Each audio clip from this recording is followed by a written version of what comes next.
It's late night. Just got done eating finally. Round one in the books.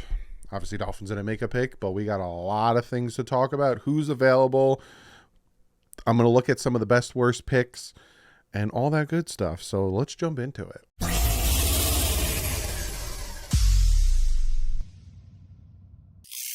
What is up, fans? You're probably seeing this and like, whoa, Doug, you released that video super late.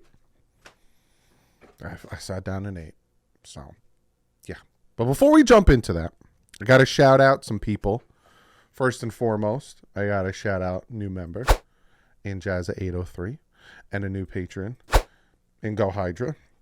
If you are on the Patreon, I asked you guys on the live stream and a bunch of you guys said yes. I'm just going to start making content that might not be, like, you're going to get Miami Dolphin content. You're going to get special football content. But I'm just going to start making content because a lot of you guys were saying, oh, you should do this and that. I'm going to give you some cool stuff too, right? So on the Patreon side, you're going to get that. Member side, you're still going to get videos, but Patreon's going to get a little bit different type of videos. Also, got to shout out my man Clay. He was the winner of the 40K subscriber giveaway, and he had his choice of any jersey, and he chose this jersey right here, which is the throwback orange and green merino split jersey. So he had his choice, and that is the choice that he made. So what we're going to do, this is what we're going to do. One more time, what we're going to do. First and foremost, I'm going to do a quick little recap and kind of look at some of my favorite moves and some of my not so favorite moves from tonight. And then we're going to talk Miami Dolphins. I'm going to talk about Dalvin Cook some more. I'm going to talk about who's available, right? So let's minimize myself. And we are going to look at who was taken, right? And we're going to look at, who our division rivals took. First and foremost, what the Houston Texans pulled off right here with C.J. Stroud and then getting back and getting Will Anderson Jr., just fantastic. Your GM and head coach combo is way better than Bill O'Brien. I absolutely love this move, and I love the aggression that they did to take it because they still have a first next year, and they still have all these picks. Fantastic move. Anthony Richardson going to Indy surprised the heck out of me. I like that move. Devon Witherspoon being the first corner surprised me. A lot surprised me, I'm going to be honest with you. Tyree Wilson, it's a good pick by the Raiders. About time they made a good pick. Bijan Robinson going number 8. That's when all of a sudden I was like, okay.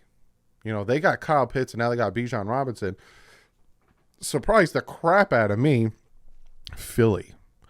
My winners of round one are Philly and Houston. Not just because they had 2 picks, but the players they got. Philly getting Jalen Carter and then being able, number 30, to get Nolan Smith. Absolutely ridiculous. Absolutely ridiculous. But you got Jalen Carter, right? Darnell Wright, good move for Chicago. Peter Skoronski, good move by Tennessee. And then Jamari Gibbs going to Detroit.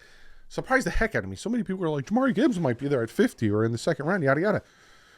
Surprised the crap out of me that they went so early. But it was a good pick by Detroit. Then you have the Jets. Packers didn't see this one coming, but the Jets. Will McDonald. When they said Will McDonald, and there was a lot of, in my opinion, better talent than Will McDonald. And again, they know more than me. Look, they had offense and defensive rookie of the year on their team last year.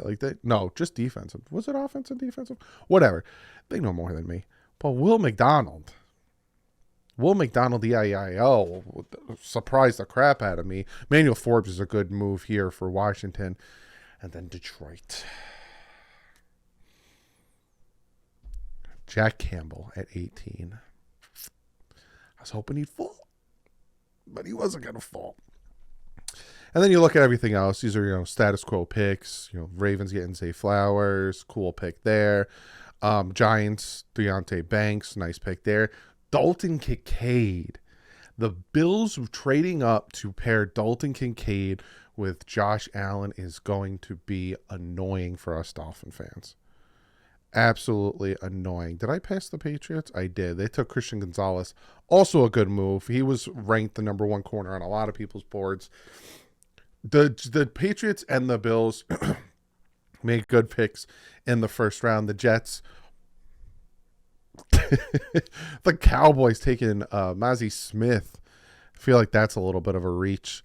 But again, to me, the winners are the Eagles and the Texans. Their draft was in round one was real good. Roadhouse, real good. Let me slide myself over, and we're gonna look at best players available over here. Actually, you know what I'll do? There you go. Much better. Do that instead of what I was gonna do. Oh, I gotta go this way. Okay. So you're looking at best players available according to PFF here.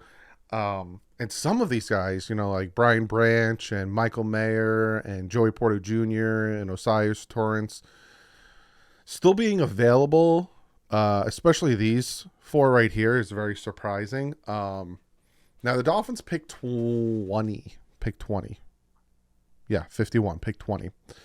So they got to wait 20 picks, right? So say, the best went off the board, boom, boom, boom. They'd be looking at 1, 2, 3, 4, 5, 6, 7, 8, 9, 10, 11, 12, 13, 14, 15, 16, 17, 18, 19, 20. You're looking at Cody Mauch, or like Luke Whippler. You're looking at these types of players here, right? But the draft's not going to fall that way. So the fact that Darnell Washington, the fact that Michael Mayer is still available, now I don't see him making it anywhere near pick 51, but the fact he's still available, Brian Branch, the fact that Will Levis is still available is very surprising to me. Dwan Jones, if he falls to the Dolphins, that would be incredibly surprising. Take a first look at him. Jones' size, presence, so many issues for his opposing defenders. Here's what you want to know. Why? Why is he still there? Jones has mastered the art of, where he can prove, the art of quick setting to get his hands on the edge rushers, but then can get a head of steam. But that's not an option for every play call against every alignment. So it's more of a technique for him. Look how happy he is. Oh, I popped it up and you guys can't even read it. So that's but again, is he going to make it to 51? Sam Laporta, I can see making it to 51. Steve Avila, I can see making it to 51. Darnell Washington, I don't know if he makes it to 51, but I told you guys, right? I gave you guys a list, and I think I had Jamari Gibbs on there. I was surprised where he went. Zach Charbonnet. You don't even see him on here. He's down a little bit right here. Possibility. But again, I don't see the Dolphins taking a running back at 51. I think if they are going to go running back, I think they'll go after Dalvin Cook, and I will talk about him in a second. And I think they're good with the 4 they got now, unless they can add a Dalvin Cook. And I think the needs are tackle, tight end, in my opinion. That's it. I don't think running back's a need, so you don't really want to reach, especially if you're sitting there and Dwan Jones is there and he falls to 51. You take that pick. Or Darnell Washington, you take that pick. Sam Laporta, you take that pick instead of taking a Charbonnet or taking any of these other guys, right? There's also still some linebackers that are available, right? Like Drew Sanders and Trent Simpson. Drew Sanders is a guy who some people have a 3rd round grade for him. He can improve as a tackler, but he's a good blitzer. Would the Dolphins pull the trigger on a potential linebacker there? Now, for me, again, my guys are Cody Mauch. I don't think Jones will be there at 51. So, Cody Mauch here. Wouldn't hate that. He has a very good overall PFF grade, 91.8 in 2022, 89.9 in 2021, and a 82.8 in 2020. He got better every year at tackle and just continues to trend in the right direction. He can improve in his pass protection. What is his role? He's a center/guard, where he wins his quicks. Mauch is arguably the most athletic offensive lineman in the draft class. He could still be effective at lighter weight because of his ability to get into defenders' pads so quickly in the run game. He's 6'5", 302 pounds. He's 24 years old. Cody Mauch is a player that I'm looking at 51. So, again, if you guys are asking me, who would you take at 51? I would take Musgraves. I would take Laporta. I would take Mauch. I would take Avila. And I don't see anyone else getting there. So I'm looking at Avila. I'm going to write this down so I can have it for tomorrow. I'm looking at Avila. I'm looking at Avila, Mauch, Musgraves, or Laporta. Or what I'm looking at 51. But if the Dolphins decide they want to go in a different direction and a player falls, like, say like Brian Branch falls all the way to 51, I wouldn't be upset about them taking him. Joey Porter Jr. These are guys that you're looking at, okay, Xavier Howard is moving on next year. Who can we bring in to replace him? We might already have that in Kader Kohu. Wide receiver, no. Center, you could go center, right? You could take a Schmitz. You could take a Whippler, move Connor Williams back to guard. Those are possibilities. But I think the way that this draft fell, the Dolphins have a ton of possibilities at 51. Now, a question I get asked a lot is trade up. Will the Dolphins trade up from 51 to get a player if they like him? I don't know if they have the ammunition for it. They might just give up a sixth if it isn't that far up. You know what I'm saying? Like if it's a few picks and they're okay with taking a sixth, or if they're okay with taking a Cedric Wilson. Hey, we'll send you Cedric Wilson and this just for us to move up a few picks with a certain team. I'll tell you who we could do that in the second round. It's so funny too because these mock drafts were so wrong. I always think it's so funny because they had so many of these players like Gibbs and all these guys falling to the second round, and possibility, even when I was doing my mock drafts, possibilities of all these things happen, and they didn't happen. But so the Dolphins are sitting, like I said, at 50, which is the 20th pick. Say they want to jump in with Detroit or Steelers or whoever, a few picks ahead. You know, Detroit, hey, you Cedric Wilson Jr. Or even Green Bay at 14. You go 6 picks. We'll give you our 6th and Cedric Wilson Jr. because we want blank. I can see that happening, but again, trading up is going to cost a lot, and the Dolphins have 4 picks, and 2 of them aren't very valuable in their 7th and 6th round pick.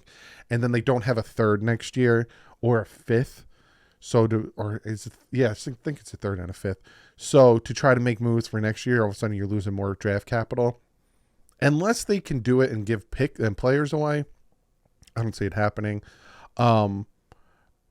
But yeah, there's that, right? I told you who I want. And then again, my Blake Freeland is my guy that I want in the 3rd round, especially if we go with a tight end in the 2nd round. Then Blake Freeland is my guy. I'm going to be banging on the table for him. That being said, let's real quick end the video talking about Dalvin Cook. So let's look at Dalvin Cook, right? So a lot of people are wondering and holding their breath, can't speak English, if the Dolphins are going to make a trade for Dalvin Cook tomorrow. I don't see it happening, and I'll show you why, right? If the Minnesota Vikings cut Dalvin Cook right now, they'll save $5.8 million. Rounded up $5.9 million. If they trade him, say they do trade him with the Dolphins, like for our 3rd or whatever, they only save $7.9 million. Again, I'm rounding. If they cut him, say after the draft, no trade happens and the Vikings like, screw it, we'll cut him and designate it for a post-June 1st release, they save $9 million. But if they trade him after June 1st, it is an $11 million savings if they trade him after June 1st, right? The Miami Dolphins will get $13.6 million in cap space. Let me make myself bigger. They'll get $13.6 million in cap space after June 1st. If the Miami Dolphins trade, cutting Cedric Wilson is going to like $1 million or something. But if the Dolphins trade Cedric Wilson Jr. during the draft, they will save $6 million. So altogether, come June 1st, the Dolphins will have $21.6 million in cap space.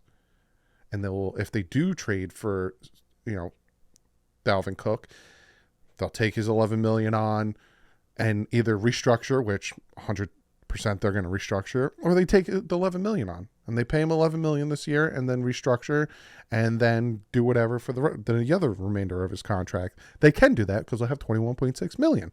If the Dolphins wait and trade Cedric Wilson Jr. to the Vikings in a bundle on June 1st, they actually save an extra $1 million. So again, the Dolphins will have money. It's no problem. My point in bringing that up is I honestly think what's going to happen is that the Miami Dolphins and the Minnesota Vikings are going to do a trade after June 1st. I think whatever compensation it'll be, a 4th round pick, whatever, because the Dolphins have more picks next year, I think it'll be the Dolphins will trade for Dalvin Cook after June 1st so that the Minnesota Vikings can save $11 million, save an extra $4 or $5 million, depending on how they do it. And the Dolphins will have cap space to take him and do whatever they want with him. That's my personal opinion. So again, if I'm a bet man, I don't think Dalvin Cook gets traded tomorrow, and I think it happens June 1st because that's what it's all adding up to be. But that's what I got for you. I hope you enjoyed this video. I will see you guys today because it is now 12:47. But if you haven't gone to sleep yet, I'll see you tomorrow.